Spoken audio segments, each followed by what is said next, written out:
आलू अर्जुन की Pushpa the rule यानी पुष्पा 2 साल 2024 की सबसे बड़ी फिल्मों में से एक है। मूवी 15 अगस्त 2024 को सिनेमाघरों में उतरने वाली है। वो बात अलग है कि अभी मूवी की शूटिंग पूरी नहीं हुई है। हाल ही में आलू अर्जुन बर्लिन फिल्म फेस्टिवल 2024 में इंडिया की ओर से गए थे। वहां उन्होंने पुष्पा के सीक्वल को लेकर बातें की। लगभग कंफर्म भी कर दिया कि मूवी का थर्ड पार्ट भी आ सकता है।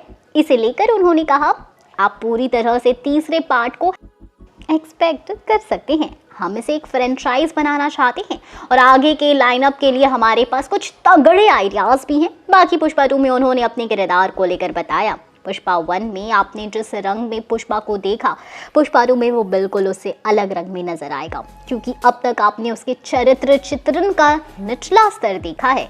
अब आप उसके कैरेक्टराइजेशन का हाई स्पेक्ट्रम देखेंगे। पुष्पा 2 में आप उसे हाई नोट पर देखेंगे। आप उसे चरित्र चित्रण के संदर्भ में बड़े स्केल पर देखेंगे। पुष्पा 1 के मुकाबले उसकी समस्याओं का स्तर भी बढ़ने वाला है।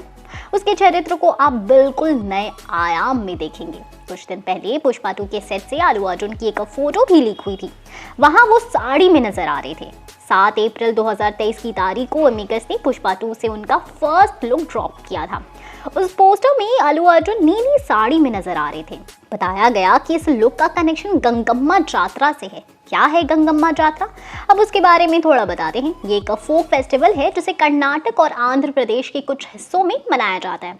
7 दिनों तक चलने वाले गंगम्मा जात्रा हर साल मई के महीने में मनाई जाती है। इस दौरान भव्य पूजा की जाती है। कुछ जगह देवी को प्रसाद के रूप में मांसाहारी भोजन भी चढ़ाया जाता है।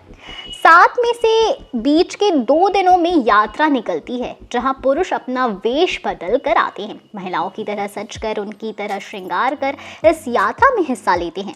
संभव है कि पुष्पा 2 में आलू अर्जुन का किरदार भी ऐसी यात्रा में हिस्सा ले रहा होगा, तभी उसने ऐसा वेश धरा है। पुष्पा 2 को लेकर अलग अलग थ्योरीज बाहर आती रहती हैं। कुछ समय पहले ही बताया गया कि मूवी में आलू अर्जुन का किरदार पुष्पा राज कुछ जापानी स्मगलर से लड़ेगा। उस सीन के लिए वो जापानी भाषा भी सीख रहे हैं। बाकी मूवी की शूटिंग अभी चल रही है। ऐसे में अनुमान लगाया जा रहा था कि मेकर्स रिलीज डेट आगे खिसका देंगे, मगर वो ऐसा करने की मूड में तो नहीं दिख रहे।